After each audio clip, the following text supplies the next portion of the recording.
Ushbu loyiha Biznes rivojlantirish banki bilan hamkorlikda Toshkent viloyati Yangiyo'l tuman Gulbog' MFida 80-sonli konturda amalga oshirilmoqda.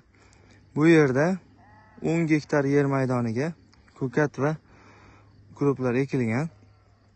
Bu yerdagi ekinlar zamonaviy usullar bilan parvarishlanmoqda. Ekinlar yetishtirish 90 kun davomida amalga oshiriladi. Yetishtirish jarayonida sug'oriladi, tabiiy va mineral o'g'itlar bilan oziqlantiriladi. Hozirda ikkinchi etapdagi monitoring jarayonlari davom etmoqda. Ushbu loyihaga 28 ta dehqon xo'jaliklari biriktirilgan. Har bir dehqon uchun o'rtacha 35 sotikdan yer maydonlari to'g'ri keladi. Ushbu yer maydonimiz uzunligi 450 metr, bo'yiga eniga 220 metr tashkil qiladi. Ushbu ko'katlarimizni holatini ko'rishingiz mumkin. Mana